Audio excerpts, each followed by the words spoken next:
On her ex-husband's engagement day, she showed up stunning with a boy who looked just like him, and everyone was shocked.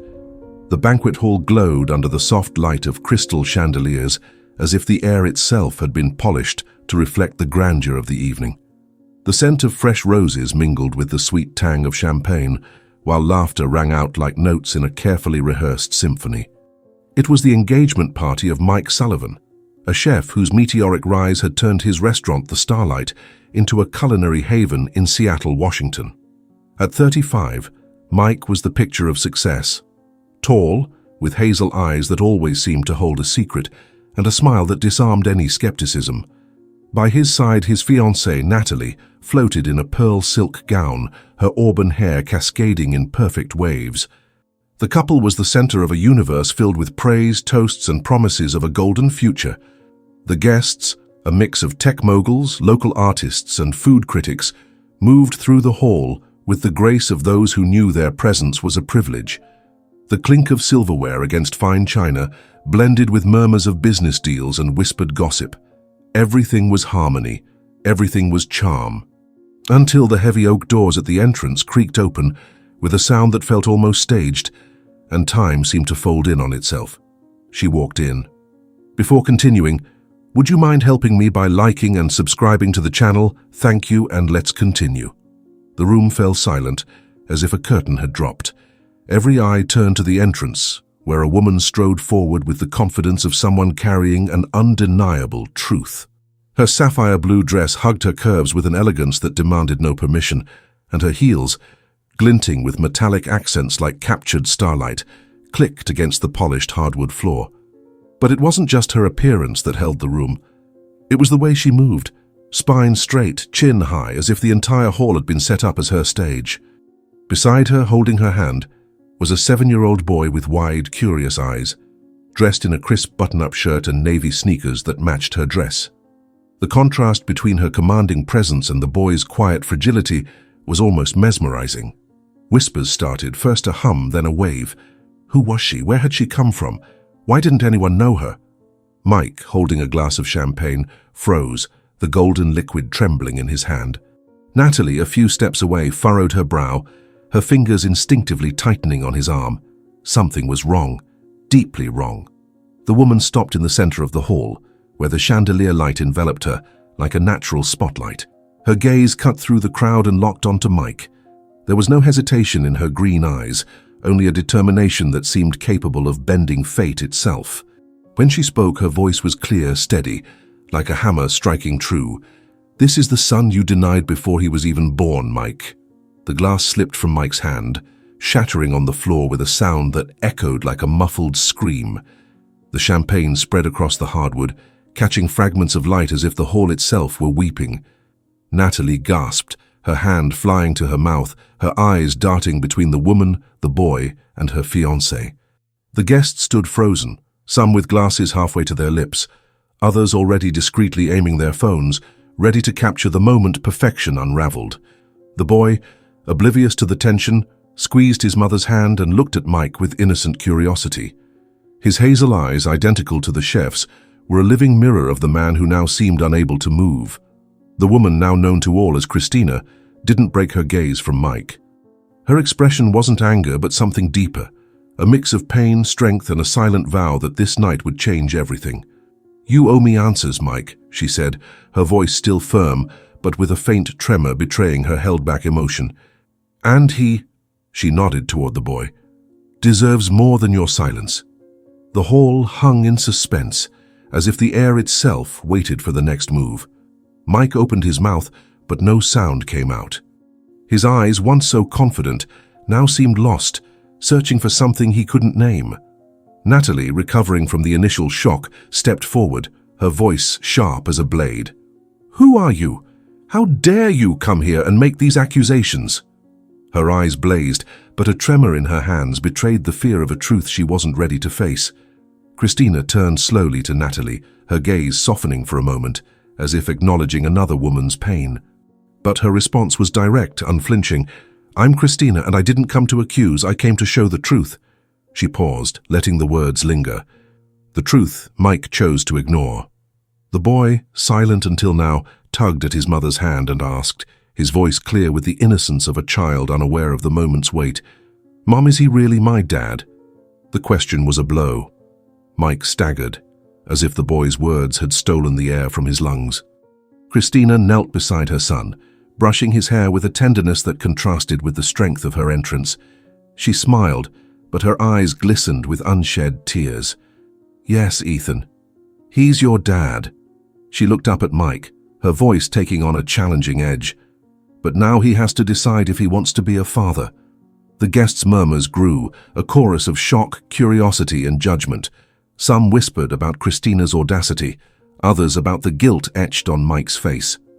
Natalie, visibly shaken, gripped Mike's arm as if to anchor him to her.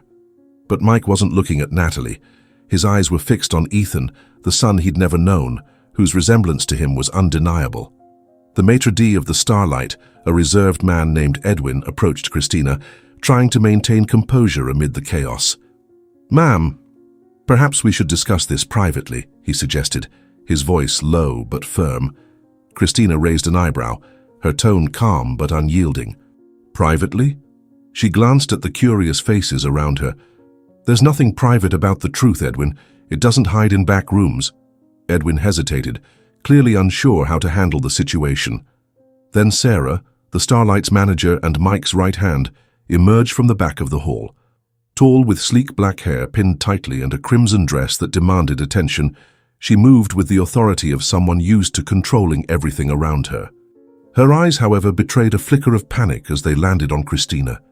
"Christina," Sarah said, her voice laced with a surprise that felt rehearsed. "What are you doing here? After everything?" The question hung in the air, and the guests leaned in, as if trying to catch every word. Christina turned to Sarah, and for the first time that night, her face hardened.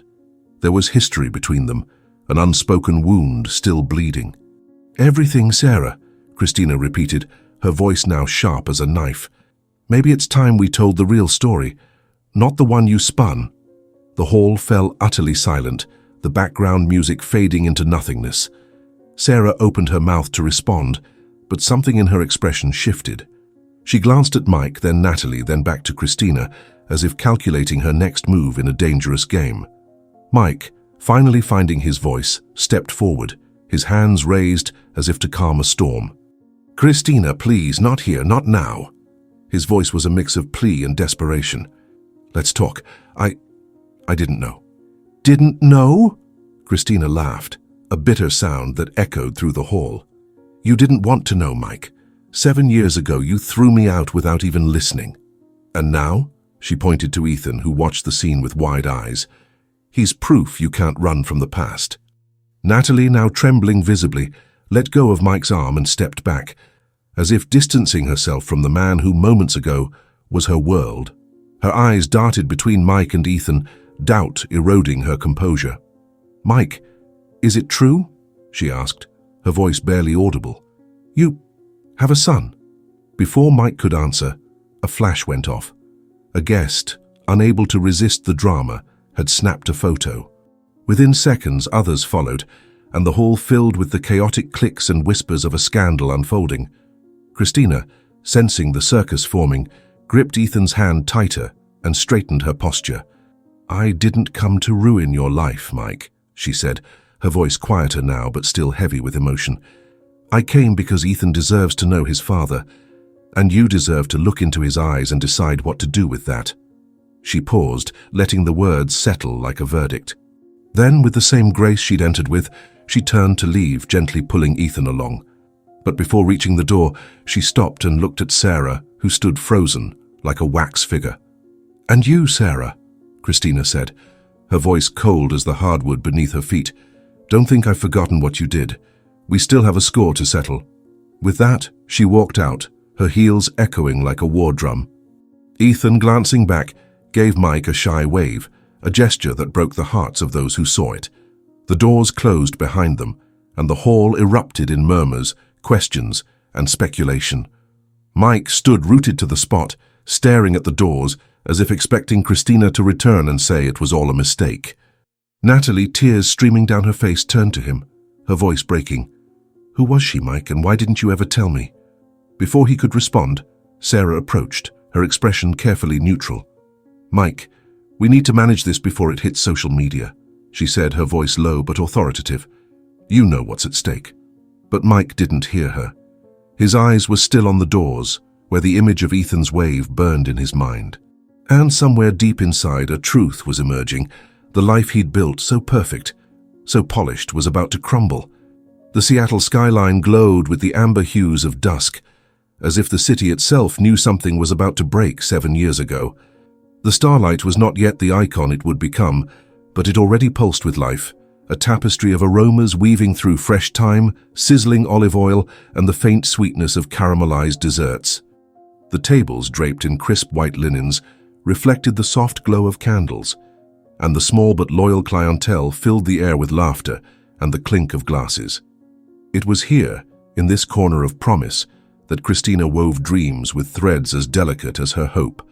At 25, Christina was a spark of creativity in a world that rarely noticed her.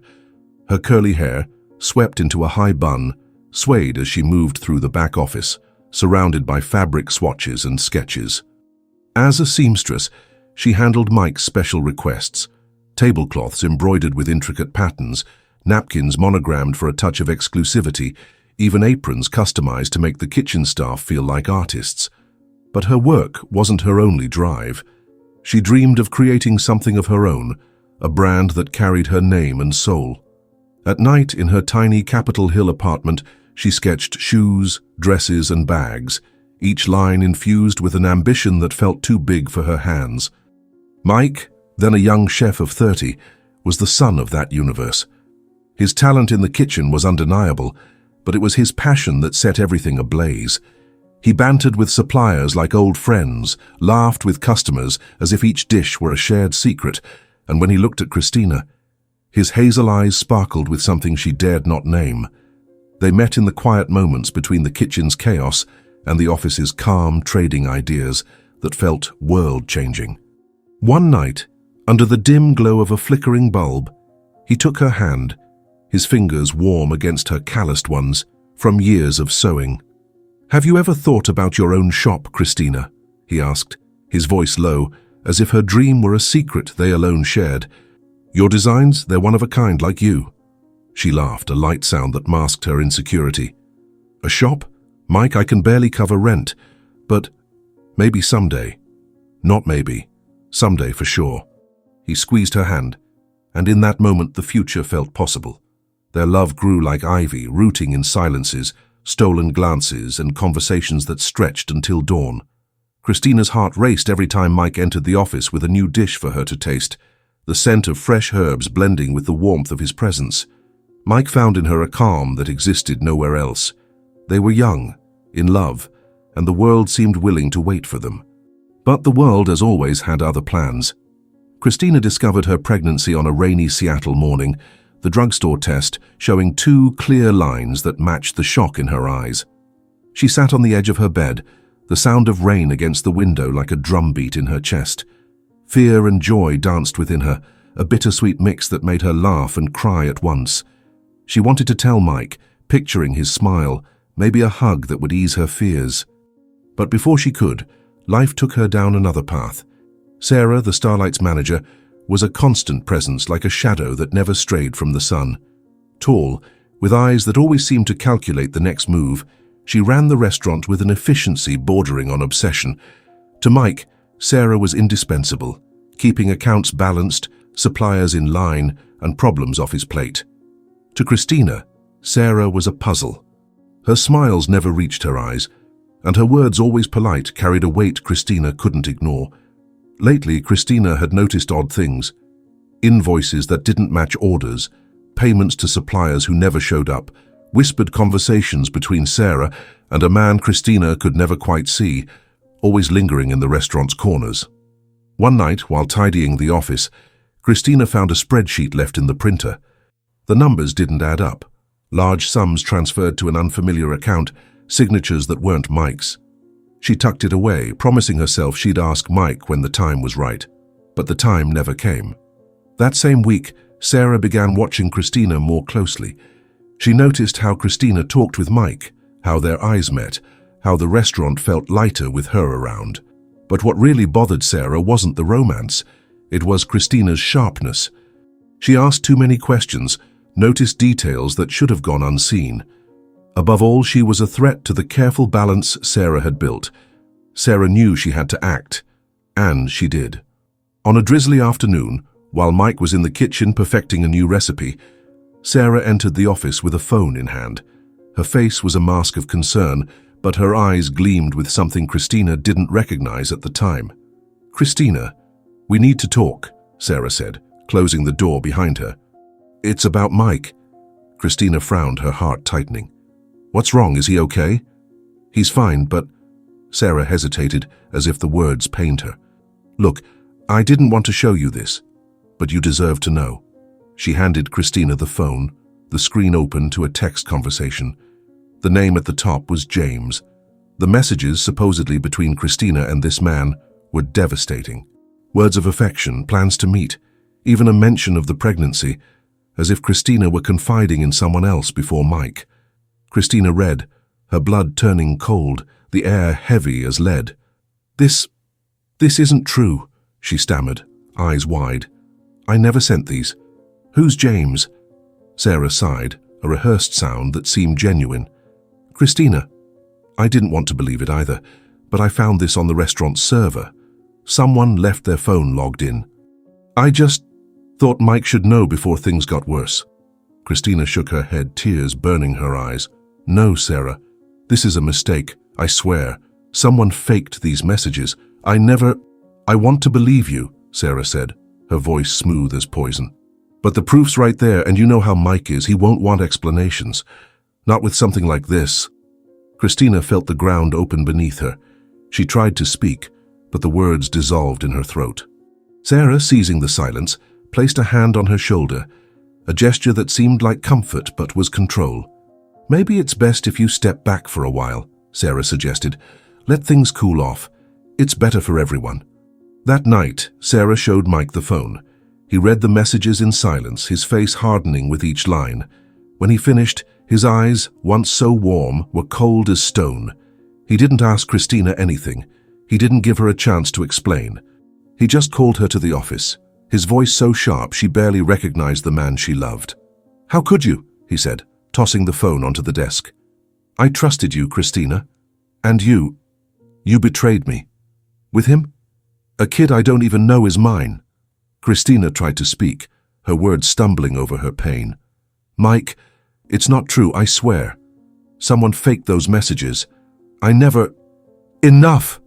He slammed his hand on the desk, the sound echoing like thunder.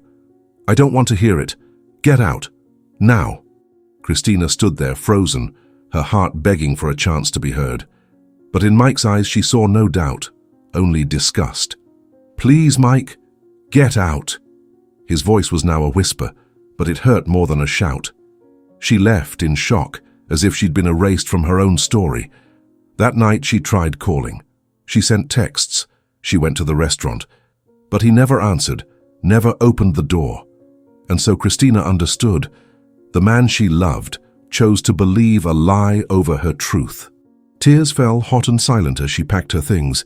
Every needle, every thread, every scrap of fabric felt like a ton. As she passed through the kitchen, the cook stared, confused, but said nothing. Sarah, standing at the entrance, watched with a smile that didn't reach her eyes. Christina left the starlight under the rain, her dress clinging to her skin, her heart in pieces. She didn't know where to go.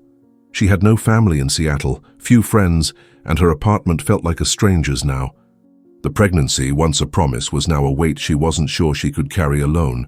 But there was something Sarah hadn't counted on. Even broken, Christina had a spark that wouldn't die. She kept the spreadsheet she'd found, vowing to one day understand what was happening at the Starlight, and above all, she swore to protect the child growing inside her. Ethan, as she would name him, wouldn't be a burden. He would be her reason to keep going. Months passed, and Christina survived. She sewed from home, took small jobs, lived on the bare minimum. When Ethan was born, on a night so starry it felt like a sign, she looked at him and felt something new, a strength she didn't know she had. His cry, weak but persistent, reminded her she couldn't give up. Meanwhile, at the Starlight, Mike moved forward. The restaurant grew, his fame along with it. But sometimes, in the quiet of the early hours, he'd look at the desk where Christina used to work and feel an emptiness he couldn't explain. Sarah, ever vigilant, made sure to remind him of her betrayal. And he, trapped in his own pain, believed her. But the truth, as Christina would learn years later, doesn't stay silent forever. One day, while packing for a move, she found the spreadsheet. Next to it, a forgotten note in Sarah's hurried handwriting. Call James. Confirm transfer. The name James stopped her heart. It wasn't a coincidence, it was a clue. Christina kept the note, her eyes burning with a determination she hadn't felt since that rainy night. She didn't know how or when, but one day she'd confront Sarah and Mike, and the truth so cruelly silenced would finally speak. The rain fell like a grey veil over Seattle, each drop a weight on Christina's shoulders. She walked without direction, her soaked dress clinging to her skin, her hands clutching the bag holding what little remained of her life. Some needles, thread, and the spreadsheet from the Starlight. The pregnancy, still a secret in her womb, was both a beacon and an anchor. The world felt vast and hostile, the streetlights flickering like broken promises. She didn't know where to go, but she knew stopping wasn't an option. The neighborhood she wandered into was a maze of narrow streets, lined with small shops that clung to life with stubborn resilience. The smell of fresh coffee mixed with the damp scent of asphalt, and the fogged-up storefronts reflected a face Christina barely recognized. Then she saw it, a small shoe repair shop with a faded sign reading Maggie's Shoe Haven. The warm light spilling from the window was a timid invitation, like a hug from someone who doesn't promise much, but offers what they have. Christina hesitated, her tired feet throbbing, her heart still bleeding from Mike's rejection. But something drew her inside. The bell above the door jingled, a fragile sound cutting through the shop's quiet. The interior was a refuge of stacked leathers, old tools, and spools of thread that seemed to whisper stories of another time. Behind the counter, a woman with grey hair and kind eyes looked up from a pair of boots she was mending. Her face, lined with wrinkles like a map of a long life, softened when she saw Christina. "Honey, you look like a lost bird in a storm," said Maggie, her voice warm as a quilt. "Come sit, I'll grab a towel." Christina wanted to protest, but the words dissolved in a sob she didn't know she was holding. Maggie didn't ask questions. She handed over a rough but clean towel and placed a steaming mug of chamomile tea in Christina's hands. The scent wrapped around her like an embrace, and for a moment, the world outside ceased to exist. That night, Christina told her story, the words tumbling out like they hurt to hold. She spoke of Mike, the love she thought would last forever, the pregnancy that filled her with fear and hope, the betrayal she never committed. Maggie listened in silence, her gnarled fingers tapping the counter, her eyes seeing beyond the pain. "The world's tough on folks with big hearts," Maggie said at last, "but a big heart rebuilds too. You and that baby will find a way. And if you want, you can start here." Maggie offered Christina a small room behind the shop, a cramped space with a single bed, a wobbly table, and a window overlooking a weed-choked yard. It wasn't much, but it was everything Christina needed. In exchange, she'd help in the shop, learning to mend shoes, polish leather, stitch soles. Christina accepted, not because she believed in fresh starts, but because she had no other choice. Days turned into weeks, weeks into months. Christina learned to handle leather with the same care she gave to her sewing. The sound of a hammer against soles became a rhythm, the smell of polish and glue a comfort. Maggie, with endless patience, taught her not just the craft but lessons Christina would carry forever. "A shoe isn't just for walking," Maggie would say, shaping an insole. "It carries the story of the person wearing it. Every scuff, every tear is a life. And you, Christina, you'll learn to give those stories new life."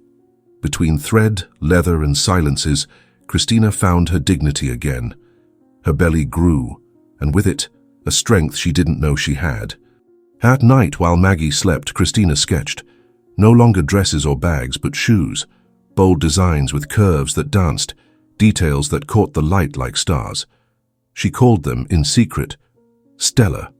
Ethan was born on a spring night when the air smelled of cherry blossoms and the sky was so clear it seemed a mirror. The labor was hard, but Maggie stayed by Christina's side, holding her hand, murmuring words of courage.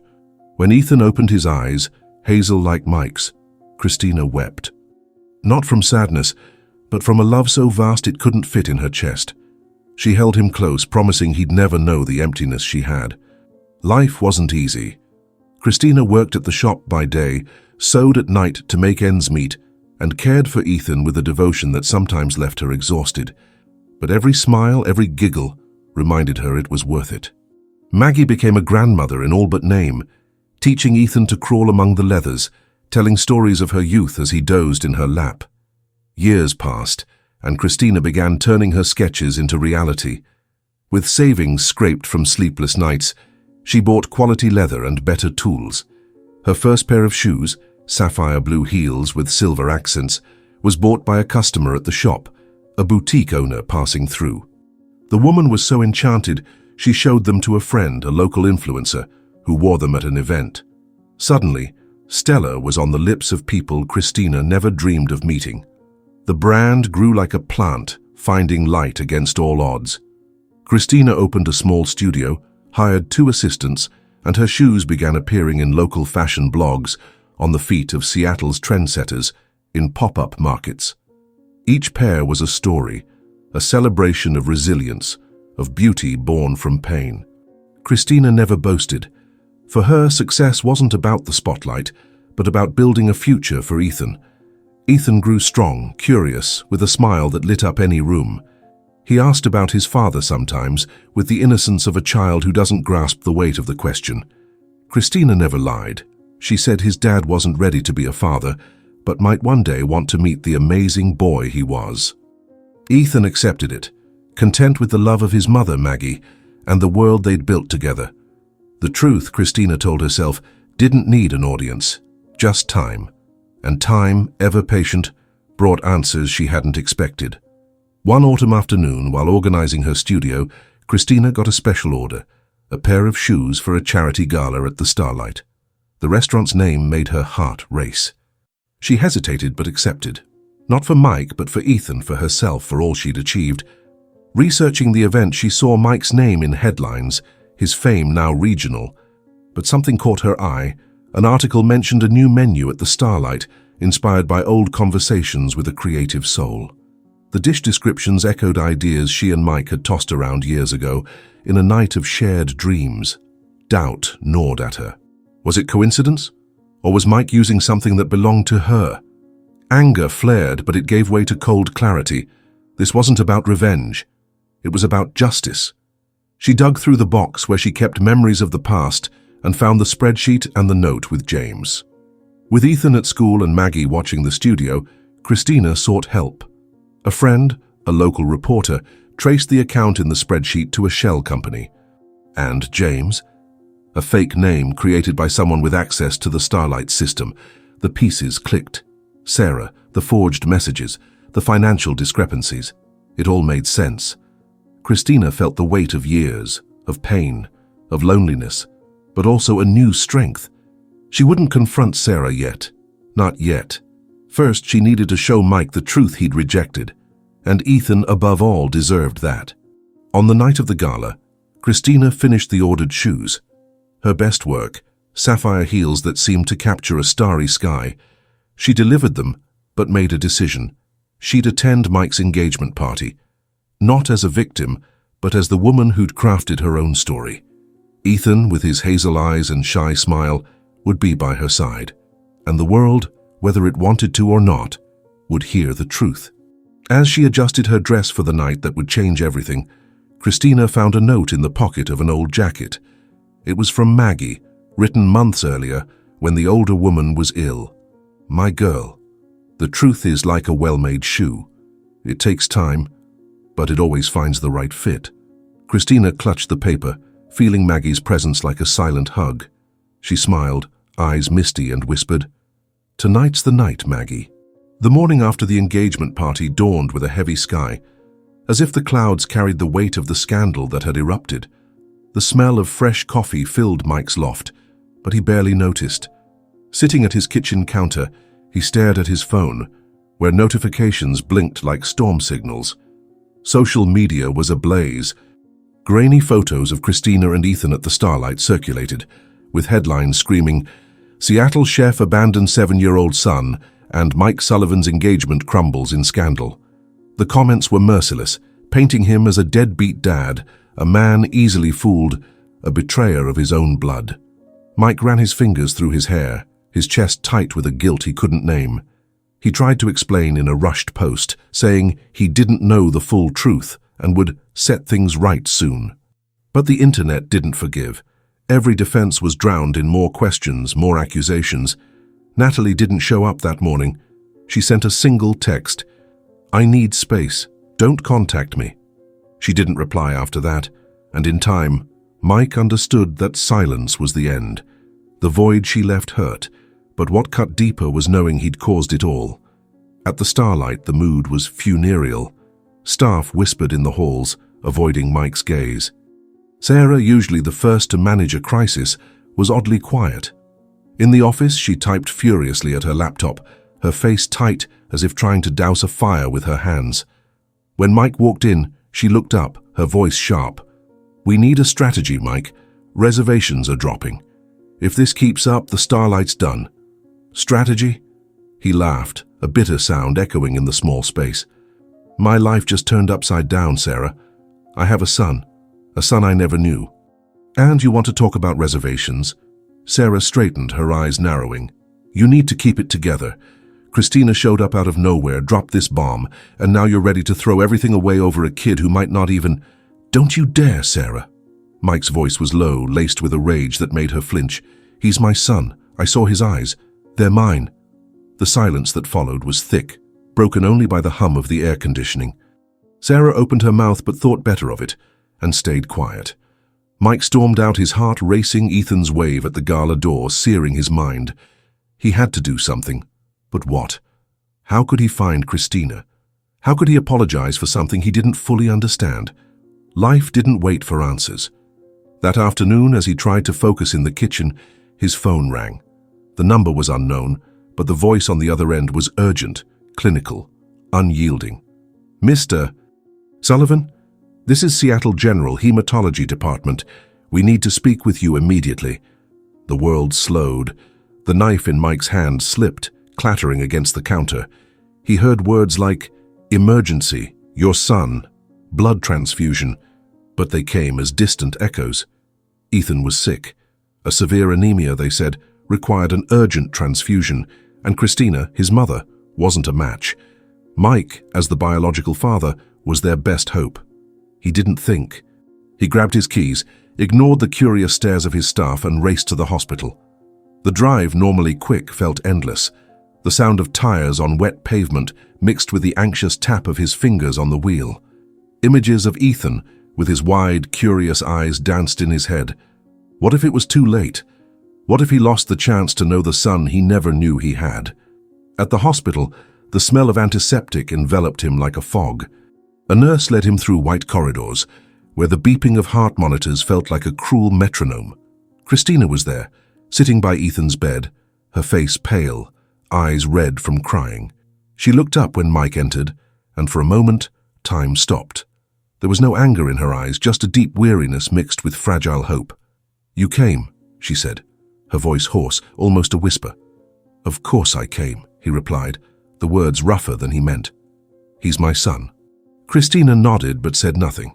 Ethan, lying in the bed, looked smaller than he had at the gala. Tubes connected his thin arm to IV bags, his breathing slow, as if each breath took effort. Mike's chest tightened. This boy, so small, so vulnerable, was part of him, and he'd never known. The donation process was quick, but intense. The needle pierced his vein, and as the blood flowed, Mike kept his eyes on Ethan. He wondered what the boy liked to do, if he laughed easily, if he was afraid of the dark. Each thought was a stab, a reminder of lost time. When it was over, he waved off the juice the nurse offered and went straight to Ethan's room. Christina was still there, holding her son's hand. She looked at Mike, and something in her expression shifted. Not gratitude, but a kind of recognition. as if seeing for the first time in years the man she'd once loved. "Thank you," she said simply. Mike wanted to say something, apologize, explain, but the words dissolved in his throat. He just nodded and sat on the other side of the bed, his eyes on Ethan. Hours passed, the silence between them heavy but oddly comforting. For the first time, they were there for the same reason, the boy sleeping between them. Ethan woke at dawn as the first rays of sun slipped through the room's curtains, his eyes, still sleepy, fixed on Mike.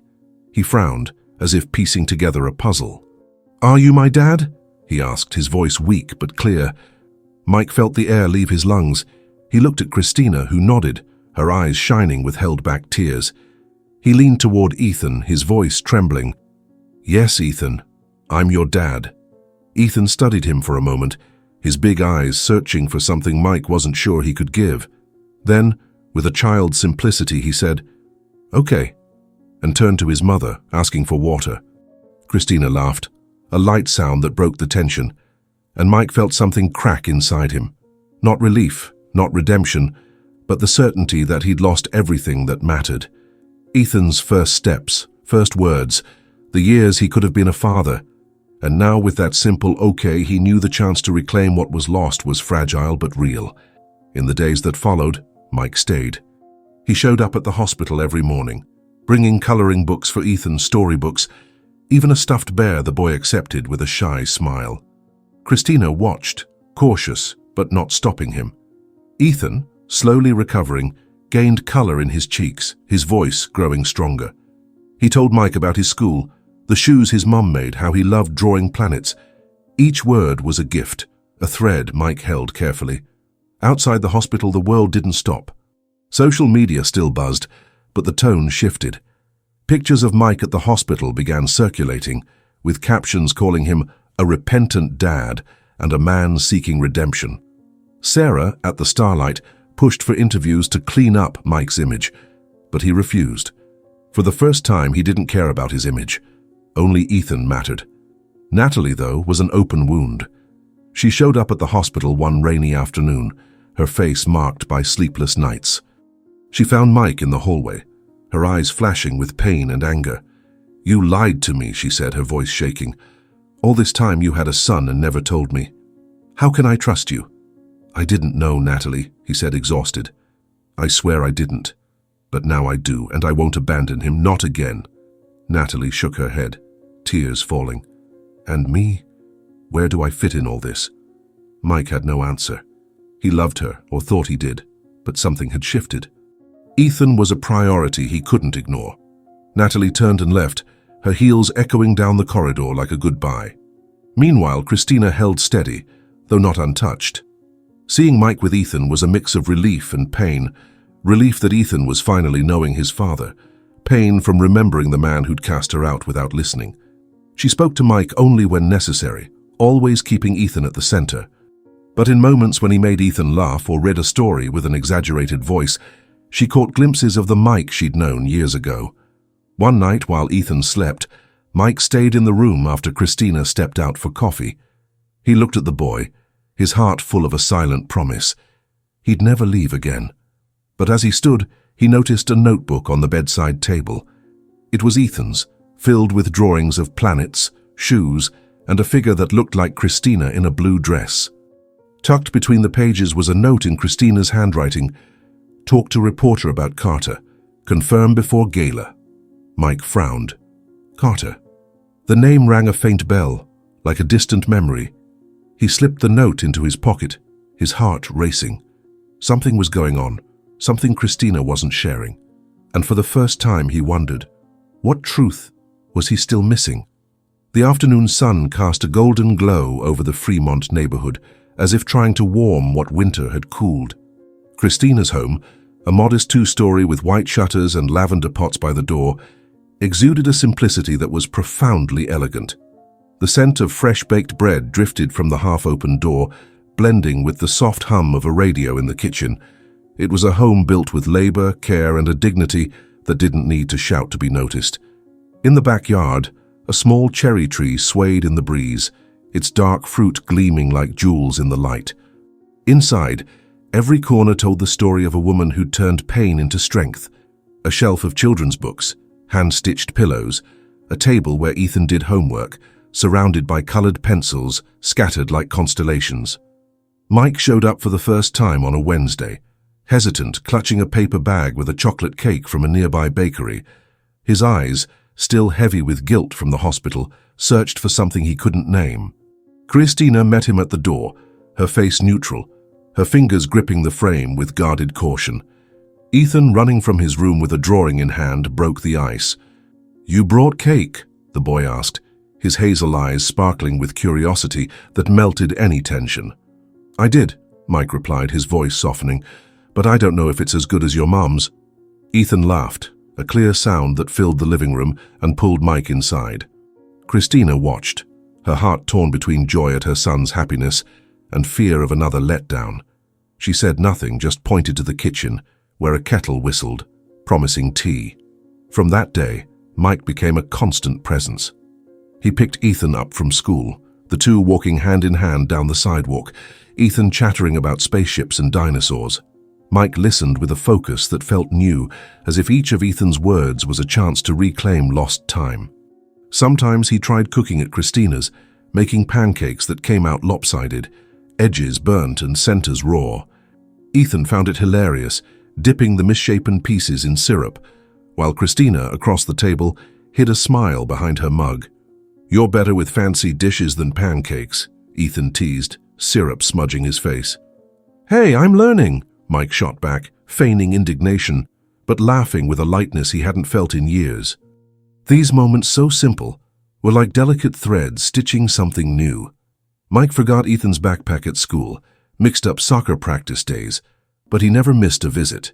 He brought new books, puzzles, or just stories from the Starlight's kitchen that made Ethan's eyes widen with wonder. Christina watched, vigilant like someone guarding a house of cards that could collapse with a wrong breath. She saw how Ethan looked at his father with growing trust, and it both scared and comforted her.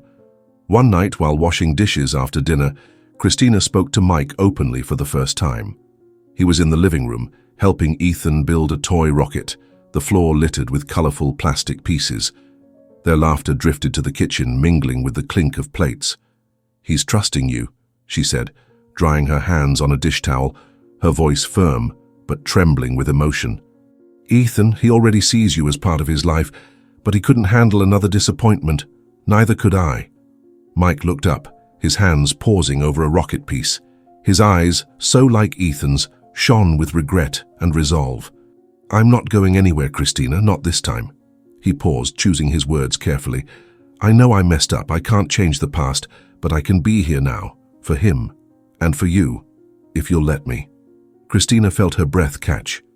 She wanted to say it wasn't that simple, that 7 years of pain didn't vanish with promises, but instead she nodded and returned to the dishes, the sound of running water drowning out the turmoil in her heart. Weeks passed, each one drawing Mike deeper into their home. He learned Ethan's schedule, his friends' names, even the right way to fold his clothes, which Christina insisted on teaching. He brought flowers for the table, not as romance but as a peace offering, and Christina accepted, arranging them in a vase with a care she didn't voice. The house, once a sanctuary for just her and Ethan, now carried the scent of Mike's morning coffee, the sound of his laughter blending with Ethan's, the presence of someone becoming part of their daily life. One Saturday afternoon, while Ethan drew in the living room, Mike arrived with a bag of flour and an old apron. With near childlike enthusiasm, he announced he'd make homemade pizza. The result was chaos: sticky dough on his hands, tomato sauce splattered on the counter, cheese dripping onto the floor. Ethan laughed so hard he could barely breathe, and Christina, despite herself, joined the mess, shaping dough while trying not to laugh at Mike's clumsy attempts. "You're a famous chef and can't stretch a pizza," she teased, her eyes sparkling with a lightness she hadn't felt in years. "At the Starlight I have a team," Mike defended, tossing a pinch of flour that landed in Christina's hair. Ethan howled, pointing at his mother. "Mum looks like a ghost." The kitchen became a stage of laughter, flour, and warmth. When the pizza emerged from the oven, lopsided and slightly charred, they ate it on the floor as if it were the finest meal in the world. Christina looked at Ethan, chewing happily, and at Mike, wiping sauce from his son's chin with a napkin. Something inside her warmed, as if a frozen part of her heart was thawing. The weeks brought more moments like this, small instances piling up like stones in a new path. Mike teared up over Ethan's drawings, especially one made on a rainy afternoon. It showed a family, Christina in her blue dress, Ethan with a wide grin, and in the center, a tall man with hazel eyes. "That's you, Dad," Ethan said, handing it over. Mike held the paper like a treasure, his eyes misty, unable to speak. Christina, watching, knew something was changing. There were no grand promises, no declarations of love. There was consistency, and to her, that was worth more than words. Outside their home, the world kept turning. At the Starlight, reservations stabilized, but Mike's reputation still bore the scandal's scars. Sarah, increasingly tense, pushed marketing strategies, but Mike ignored her, focused on Ethan. Natalie didn't reach out again, and though it hurt, he accepted it. His life had a new center, the son he'd nearly lost. Christina kept her routine. Stella thrived with orders coming from across the country. She worked late, designing new models, but now with a faint smile, knowing Ethan was safe, happy, and for the first time with a present father. She still kept the spreadsheet and Maggie's note, but she chose to wait. The truth could hold a little longer, while she protected what mattered, the home she'd built, the son she loved, and the peace slowly finding space in her life. One Sunday evening, with Ethan asleep and the house quiet, Mike stayed for tea. Sitting at the kitchen table under the soft glow of a lamp, they talked about simple things: Ethan's school day, Christina's latest shoe design, a recipe Mike wanted to try. The silence between words was comfortable, like a song that didn't need high notes to be beautiful. "You've built an amazing home, Christina," Mike said, his voice low, almost reverent. "Ethan is everything, and you did it alone." Christina looked at him, her eyes softening. "Not alone. Maggie was there, and Ethan, he's my strength. But now, you're here, and that means something." Mike nodded, the weight of his past choices still there, but eased by the chance to be present. He wanted to say more, maybe apologize again, but Christina raised a hand, a gentle gesture asking for silence. "Let's take it one day at a time," she said, "for Ethan, and for us." They clinked their teacups, the sound of porcelain ringing like an unspoken promise. The night ended with Mike helping clean the kitchen, the two laughing softly so as not to wake Ethan. When he left, the moonlight bathed the backyard, and Christina from the window saw him pause by the cherry tree, looking at the house as if memorizing it. That night, Christina slept with a lightness she hadn't felt in years. The future was uncertain, but the present, with Ethan drawing his family and Mike trying to be part of it, was enough. Consistency, she knew, was the first step toward something bigger. The San Francisco sky shimmered with a crystalline blue, as if celebrating Christina's arrival. The city, with its hilly streets and vibrant storefronts, pulsed with a blend of history and innovation. The design conference, held in a historic hall with vaulted ceilings and chandeliers sparkling like stars, drew designers, bloggers, and visionaries from around the globe.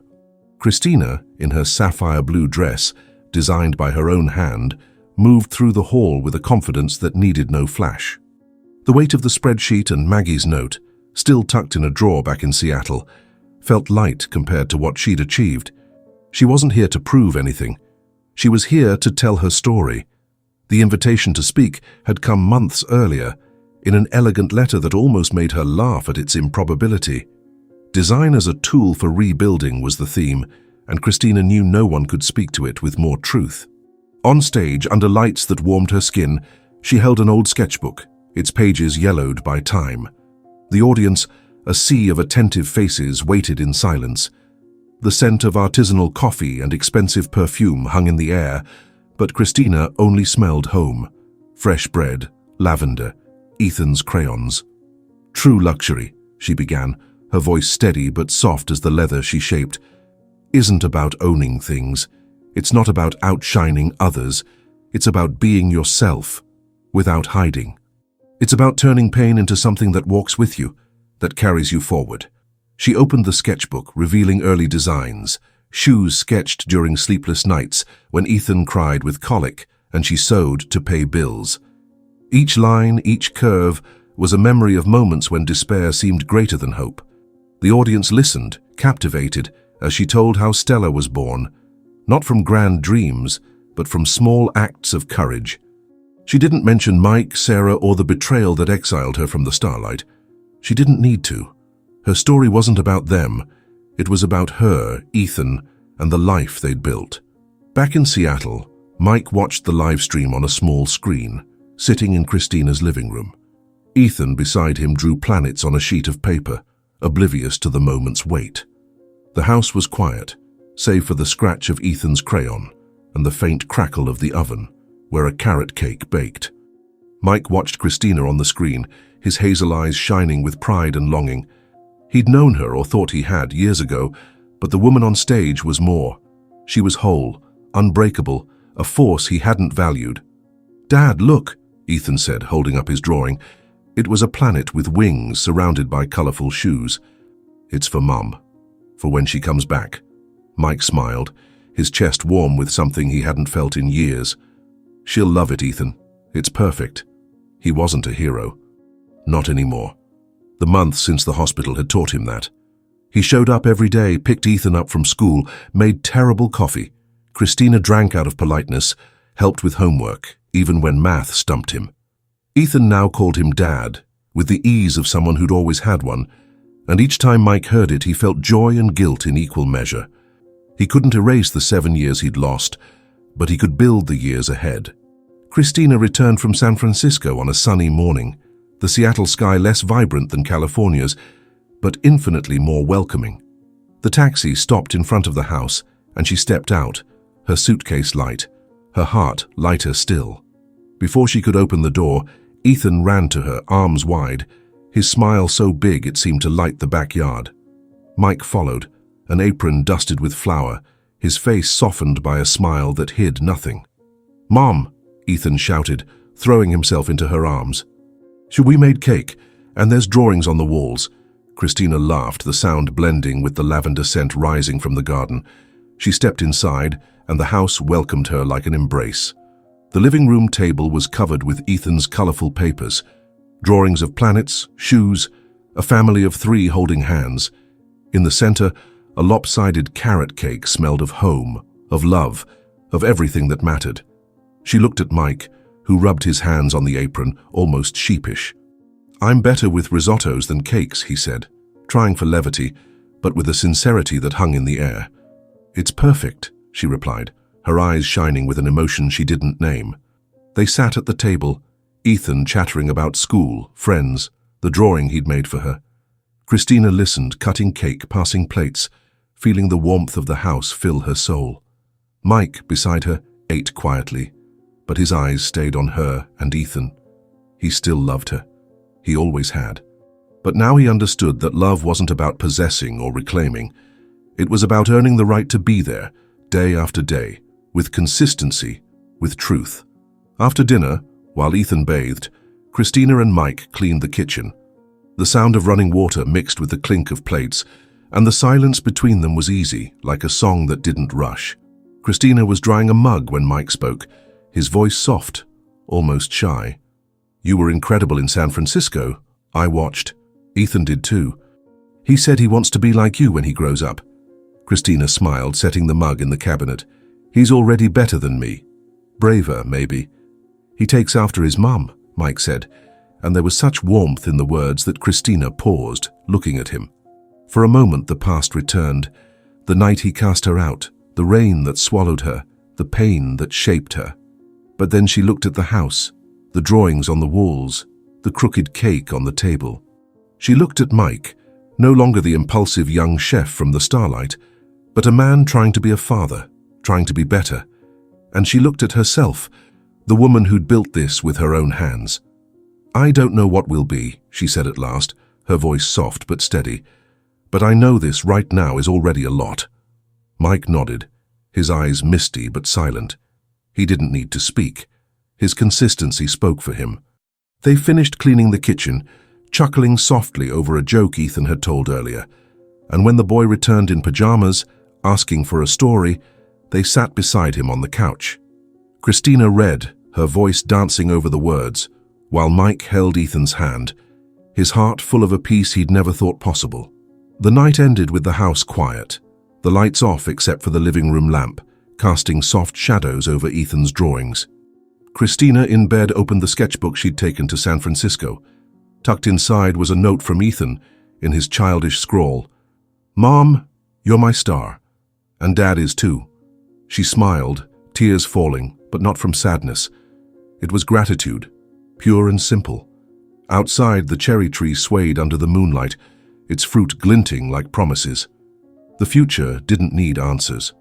The present, with Ethan, Mike, and the home they'd built together, was the true step toward truth.